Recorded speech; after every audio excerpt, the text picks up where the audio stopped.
This lesson is about the complete rules for pronouncing the letter Ra. Objectives: to understand all the 15 rules surrounding the pronunciation of the letter Ra.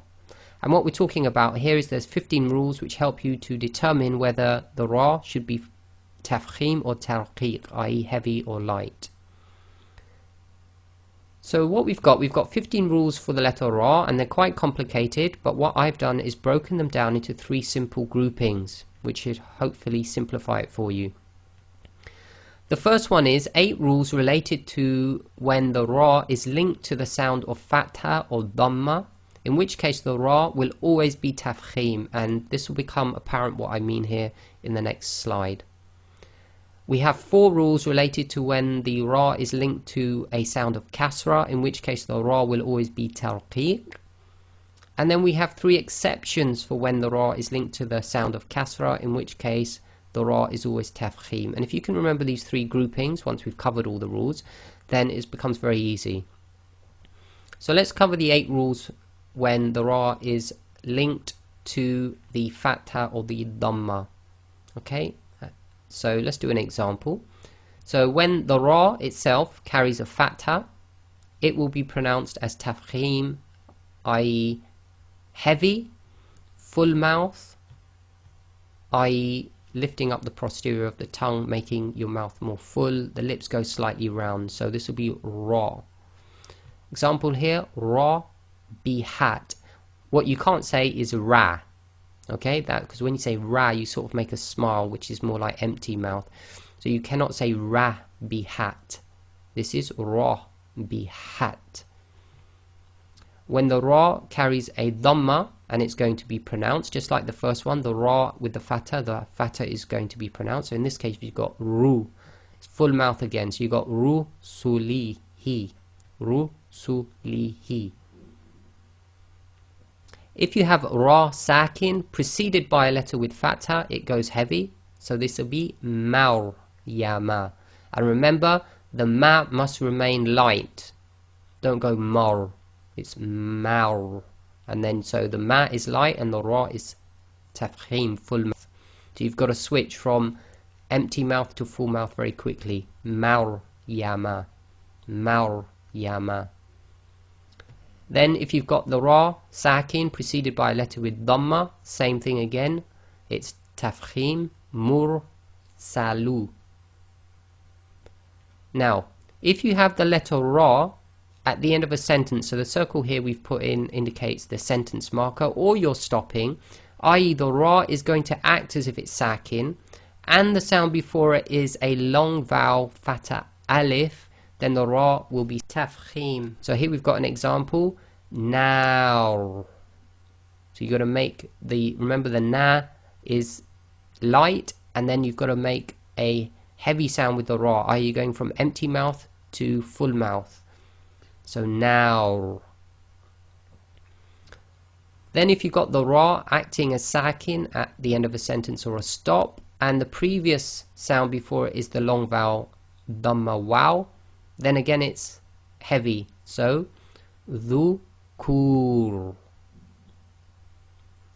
If you've got the Ra at the end of a sentence or stop, so it's acting as sakin, and it's preceded by a letter which is sakin, and that itself is preceded by a Dhamma sound, then again it's tafkhim. So this is yusr. Okay, and these are very difficult to pronounce, the Ra's at the end of the sentence. You really need to listen to a professional Qari to see it, because sometimes the Ra is almost not audible. So that's yusr. Then we have the Ra behaving as sakin at the end of a sentence or a stop, preceded by a sakin letter, which itself is preceded by a letter with Fatha. So here we've got Fajr, and again the Fa is light, empty mouth, you must maintain that, and then you go into a heavy mouth on the Ra. So that's Fajr.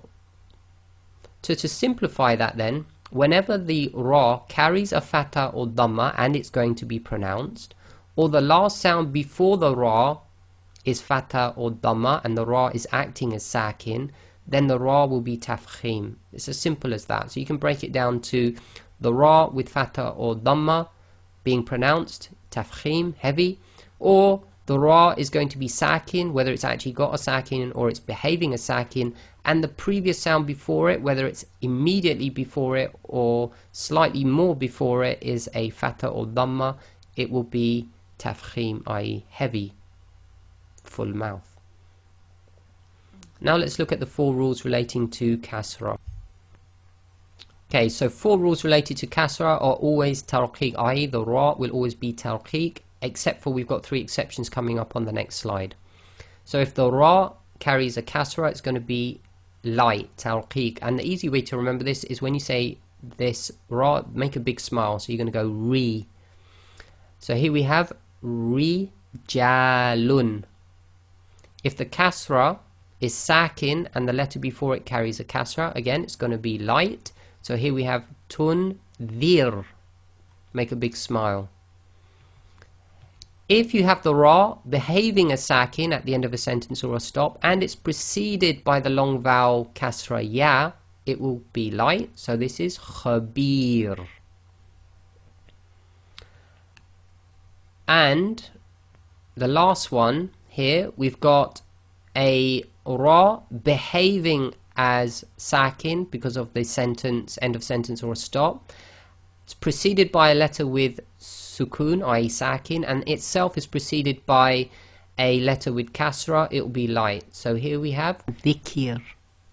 Now that's again difficult to pronounce because you've got to get the ra in there. Again, you've got to listen to the professional qaris to get that exact. So simplified rule for that is whenever the ra carries a kasra and it's going to be pronounced, or the last sound before the ra, when the ra is behaving as sakin or is actually sakin, is a kasra, then it's going to be tarqiq, i.e. light or empty mouth, said with a nice big smile. So that's 4 rules.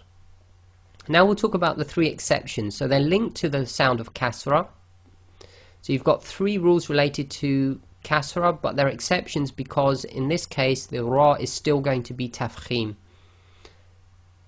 So the first one is if you've got the letter ra when it's sakin and it's preceded by a kasra, okay, but it's followed by one of the tafkhim letters, i.e. sad, dad, ta, dha, ghain, kha or qa. So ra sakin preceded by a kasra sound but followed by one of the tafkhim letters. In that case the ra will still be heavy tafkhim. So here we have mir sadin. Okay, so you've got to go straight from the mi, which is empty mouth, directly into ra, which is full mouth. So mir sadin. Now this is where it gets a little bit more tricky. Here we're talking about a word beginning with hamzatul wasl